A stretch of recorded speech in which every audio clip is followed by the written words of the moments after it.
गांव का नाम था भगवंतपुर। चारों तरफ घने जंगल, बीच में बसा छोटा सा गांव। और पिछले कई सालों से वहां एक ही खौफ हर रात मंडराता रहता था। हर रात गांव के किसी न किसी कोने में एक आदमी की लाश मिलती, बिल्कुल सफेद, जैसे शरीर में खून की एक बूंद भी ना बची हो। चेहरे पर अजीब सी शांति और हल्की सी मुस्कान, जो डर को और गहरा कर देती थी।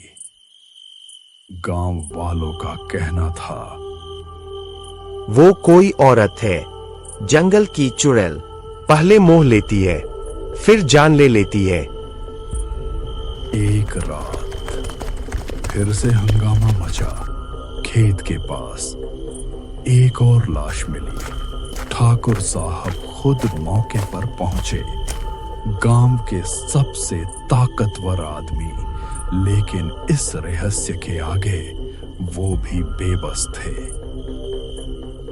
खबरी दौड़ता हुआ आया। ठाकुर साहब, सब कहते हैं वो औरत पहले दिखाई देती है, बहुत ही सुंदर। आदमी उसके पीछे पीछे चला जाता है और फिर रात बस उसकी लाश मिलती है। किसी को कुछ भी समझ में नहीं आ रही थी इस घटना से कैसे छुटकारा मिले।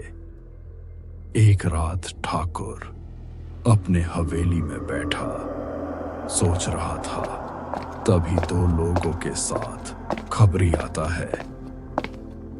कहो गजोधर, आज कौन सा मनहूस खबर लेकर आए हो? मालिक, इन दोनों ने कल उस आदमी को किसी से बात करते हुए देखा था। चारों आपस में बातें कर रहे थे और उन्हें दूर से कोई देख रहा था। वो ठाकुर साहब का छोटा भाई था, जो शहर से कुछ दिनों के लिए गांव रहने के लिए आया था। वह ठाकुर साहब के पास जाता है और बातें सुनने लगता है। ठाकुर साहब, कल रात उसे जंगल के पास एक औरत के साथ देखा गया था। ठाकुर की आंखें सिकुड़ गईं।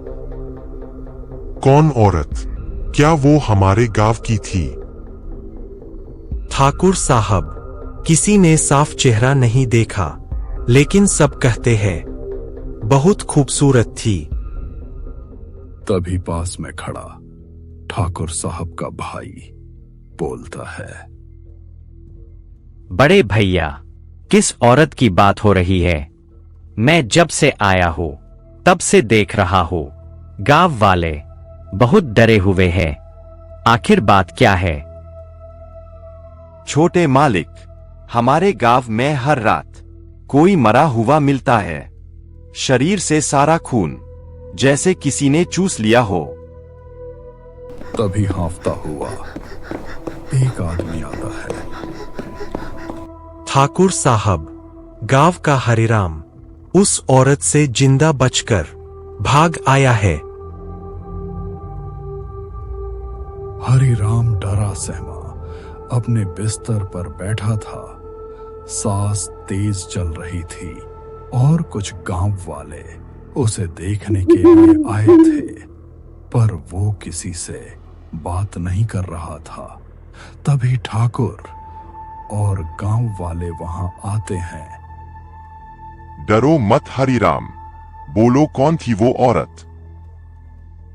ठाकुर साहब, मैं जंगल में लकड़ियां काटकर घर आ रहा था और सामने एक खूबसूरत औरत दिखी। देखते ही देखते वह चमगादड़ में बदल गई और मेरे चेहरे पर ये जख्म दे दिया। मैं मुश्किल से जान बचाकर भाग आया हूं। हरिराम की बातें सुनकर ठाकुर साहब का छोटा भाई वीर गुस्से में आ जाता है। अगर तुम्हारी बातें सत्य है तो मैं वहां जरूर जाऊंगा और उसके बाल पकड़कर घसीटता हुआ लेकर आऊंगा। रात के करीब 2 बज रहे थे। गांव सन्नाटे में डूबा हुआ था। शायद सभी लोग सो चुके थे, पर वीर के पत्नी को नींद नहीं आ रही थी और बिस्तर पर बैठी वीर का इंतजार कर रही थी। तभी कुछ देर बाद वीर आता है। ये क्या सुन रही हूँ मैं? जेठानी जी ने बताया कि आप जंगल चुड़ैल को पकड़ने जा रहे हैं। मेरी नहीं तो कम से कम इस बच्ची की तो ख्याल कर लेते। आपको कुछ हो गया तो। पत्नी की बातें सुनकर वीर दबी आवाज में बोलता है, ये सिर्फ गांव नहीं है, हमारा पूरा परिवार है और वो इस वक्त बहुत मुसीबत में है और मैं भाग नहीं सकता। अगर अभी कुछ नहीं किया तो मौत का सिलसिला हमारे हवेली में भी आ सकती है। वीर अपनी कार लेकर जंगल की तरफ निकल पड़ा। जंगल इतना शांत कि अपने दिल की धड़कन भी तेज लगने लगे। अचानक सड़क किनारे एक औरत खड़ी दिखी। वीर अब औरत को देखते ही पूरी तरह से समझ चुका था कि यही औरत है जो पहले लोगों के साथ सोती है, फिर शरीर से खून की एक एक बूंद चूस लेती है। वीर अपने कार से बाहर निकलता है और वह औरत वहां से जाने लगती है। कुछ दूर जाने पर वीर को औरत कहीं दिखाई नहीं देती। क्या तुम मुझे खोज रहे थे? आवाज वीर के पीछे से आई थी। वीर ने पलटकर देखा। औरत अब सामने खड़ी थी। पहले से ज्यादा सुंदर लग रही थी, पर वीर को पता था सुंदर चेहरे के पीछे एक भयानक डायन छुपी है।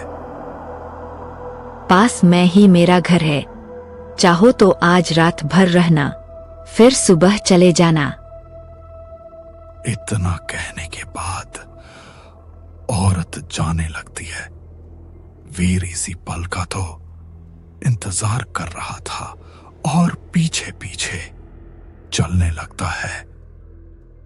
घने जंगलों के बीच एक टूटा फूटा घर था।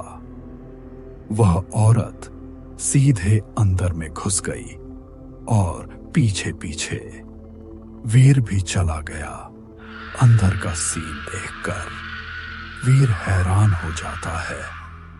घर अंदर से काफी सुंदर था। इस घने जंगलों के बीच अकेली रहती हो, कोई बात करने वाला भी नहीं है। कोई बात नहीं, अब मैं आ गया हूँ। अब तुम्हें आज के बाद किसी की जरूरत नहीं पड़ेगी।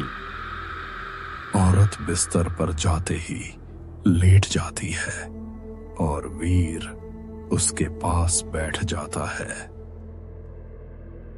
रात का आधा पहर अब बीत चुका था। जंगली जानवरों की आवाज के साथ वीर का नींद भी खुल जाती है। वह उठकर देखता है तो बिस्तर पर वीर अकेला होता है। तभी जो सामने देखता है उसकी रूह कांप जाती है। वह सुंदर औरत अब डायन में बदल चुकी थी। उसकी आंखें बड़ी बड़ी और लाल थी। उसके चेहरे पर अब भयानक मुस्कान था।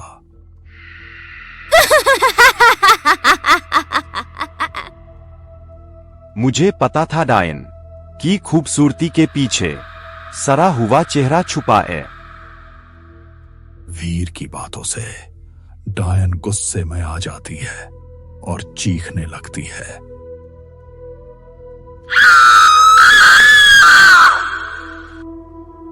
तुमने मेरे खूबसूरती को सरा हुआ बोला, अब तेरा शरीर भी किसी को नहीं मिलेगा।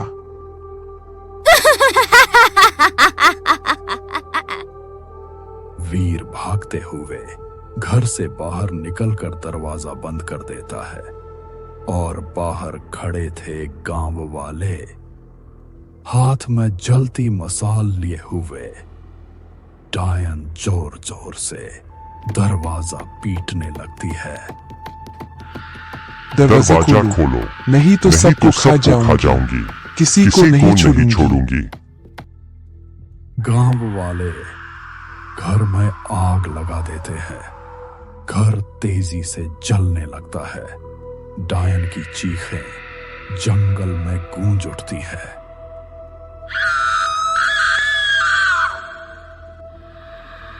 गांव वालों को लगा था कि अब सब कुछ ठीक हो गया है, पर उन्हें पता नहीं था अब उससे बड़ी मुसीबत आने वाली है।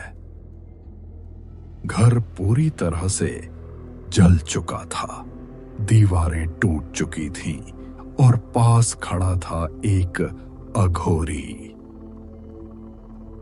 बड़े भैया, कंचन को लेकर शहर जा रहा हो। इसका एग्जाम आ गया है। 2-3 दिन में लौट आऊंगा।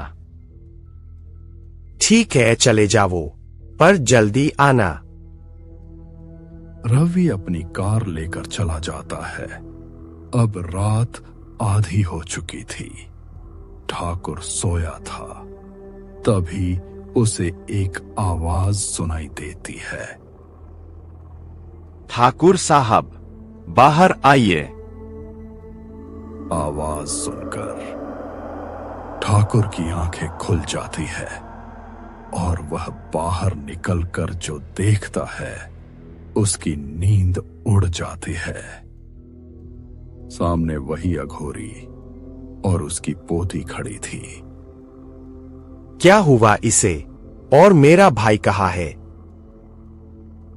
ठाकुर साहब, जंगल के नदी में एक कार डूबी हुई थी। मैं जब पास गया तो केवल यह बच्ची मिली। सोचा आपको लौटा दूं। तुमने मेरे भाई की अमानत मेरे पास लौटा कर मुझ पर बहुत बड़ा उपकार किया है। आज से तुम मेरे हवेली में रहोगे और इसका देखभाल करोगे।